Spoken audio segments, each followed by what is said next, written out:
ouais, Nico, on est prêt, stand-by 15, dans 15 minutes, on lance la notif.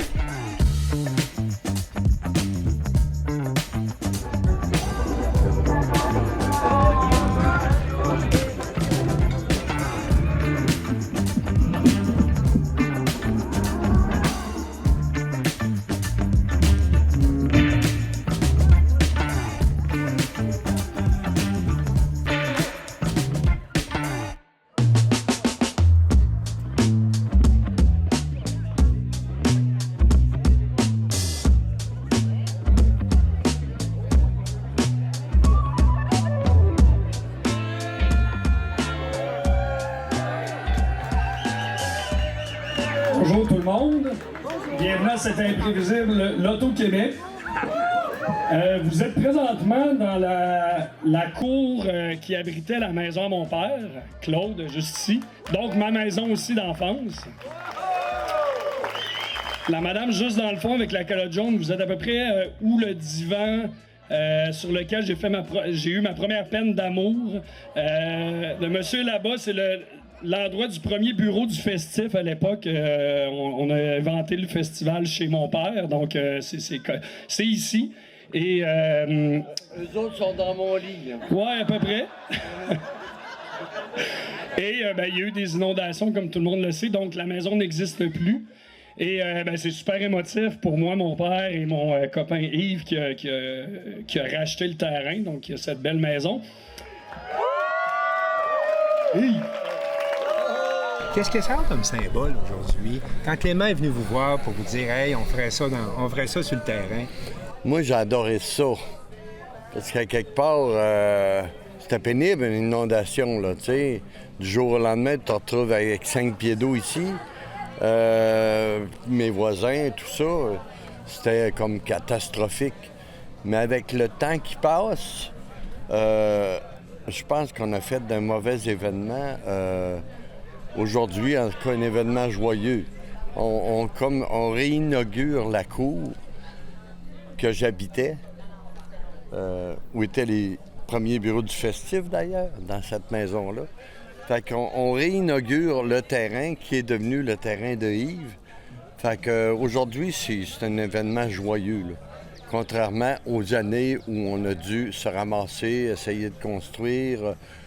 prendre des grosses décisions. Oui, toutes les démarches avec les différents paliers gouvernementaux. Parce qu'une maison historique, tu fais pas ce que tu veux avec non plus. Donc, il y a eu beaucoup de démarches. Puis la décision aussi de jeter la serviette, là. Parce que j'étais en train de rénover ma maison.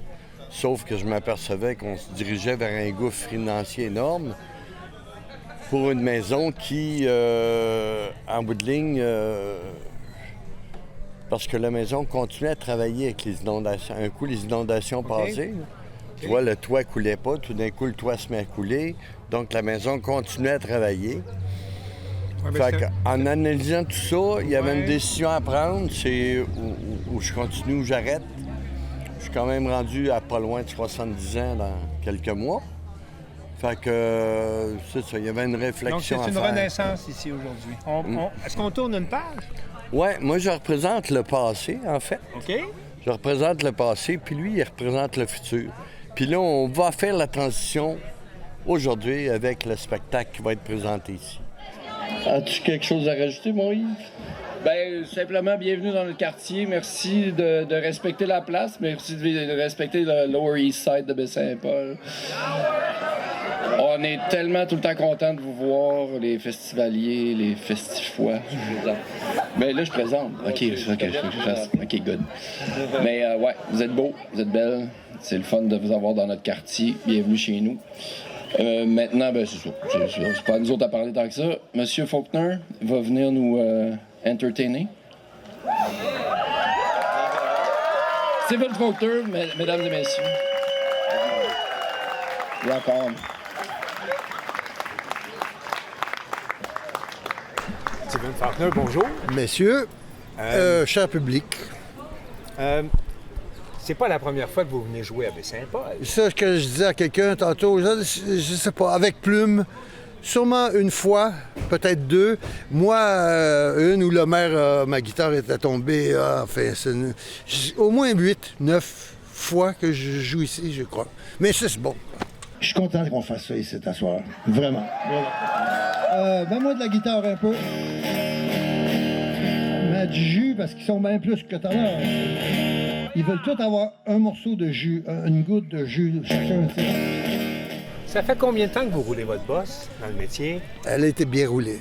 Elle était bien roulée. Allumée quelquefois. Elle me l'a dit, je me suis fait rouler comme... Moi, je me suis fait rouler aussi. Ça fait... J'ai commencé avec Plume en 74. C'est un accident complètement de... Ma vie, c'était ça tout le temps. Alors, ici, y compris, je commande pas ces choses-là, et pourtant, ce sont celles que je préfère. Les imprévisibles. Exactement, c'est...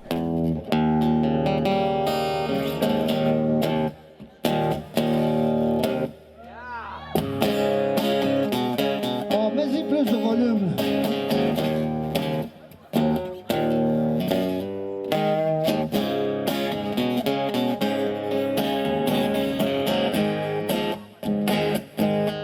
J'ai pilé sur quelque chose de noir et de visqueux sur le terrain. Ça colle en dessous de mon pied.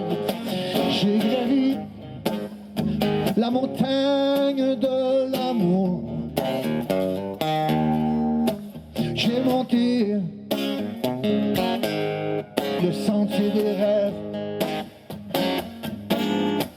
Me suis couché dans le lit de la fortune. J'ai souvent dansé avec la lune.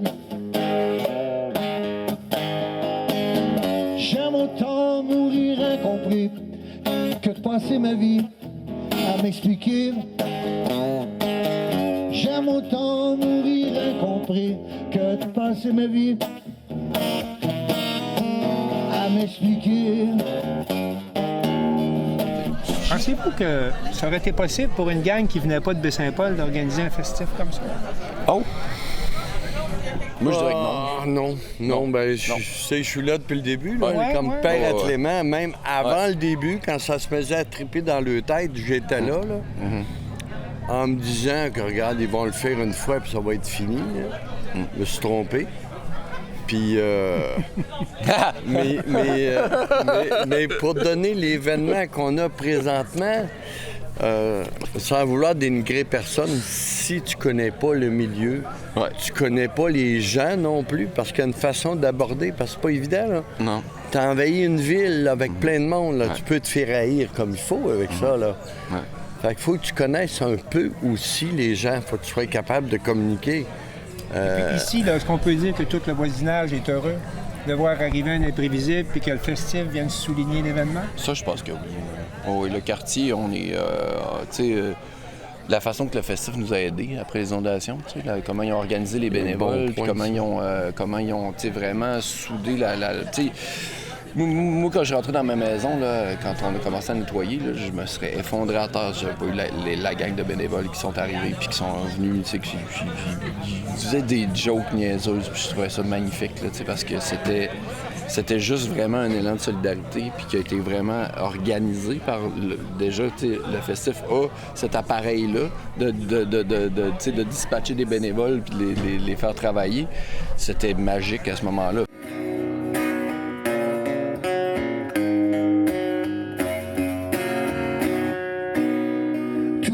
Comme un verre, tout seul devant l'univers. Si le festif n'était pas organisé par du monde de Baie-Saint-Paul, ça aurait-tu pu marcher? Si c'était pas un gars de Baie-Saint-Paul qui s'en occupe? Bien, je pense que ça aurait été difficile pour une simple et unique raison que le nom festif, là, il est vraiment intégré par cette gang de jeunes-là. Moi, j'ai travaillé avec Marc Veillette, qui fait partie d'un des 5 premiers qui a créé ça avec Clément. C'est des amis, ça. C'est des tripeux de musique. C'est des jeunes qui ont décidé de faire de quoi, puis ils ont bâti ça. Puis là, il n'y en a pas un festival comme ça au Québec. Moi, j'en ai fait beaucoup. Je me suis promené. Je suis revenu dans Charlevoix. Moi, je suis un gars de Charlevoix, mais je suis revenu là, simplement une quinzaine d'années. Et j'en ai vu des spectacles. J'en ai vu des des festivals extraordinaires, mais comme ça, dans des lieux improvisés, plein de scènes, beaucoup de choses gratuites, avec intelligence, puis que ça rallie tout le monde. Moi, sincèrement, j'en ai pas vu ailleurs. Là. Vous vous sentez pas un peu envahi, les citoyens de Baie-Saint-Paul, de voir déferler 40 000 personnes? Ben non. Ça dure 4 jours, là, si c'était tout l'été. Là. On n'est pas à Venise ici. Là. À Venise, là, si tu habites quelque part pas très loin du canal, puis que tu vois passer le monde à l'année longue, tu dois à un moment donné te dire, ben moi, je veux sacrer mon camp. À Barcelone, peut-être. On voit à Barcelone, il y a des mouvements. C'est pas votre cas. Ben, c'est pas notre cas, parce que ça dure 4 jours, puis c'est extraordinaire. C'est de la musique, c'est de la culture, c'est pas juste du commercial. Depuis le jour où t'es né, je pousse comme une vraie fusée. Pas plus haut que 3 pommes, issu du choc, et pourtant déjà un homme. T'es parti sur ton orbite. Non, c'est ça. Non, mais... T'es tellement pressé de vivre, de partir sur ton orbite. Je voudrais pouvoir te suivre, mais tu files bien trop vite. Vous allez voir les jeunes quand tu vas avoir 71 ans. Ouais. Anyway, mon fils pour les étoiles, ma fille aussi. Quand demain tu mettras les voiles, prends tout ce que je t'ai appris et fonce droit devant dans la vie. Souviens-toi toujours, les météores, tous et toutes naissent de l'amour.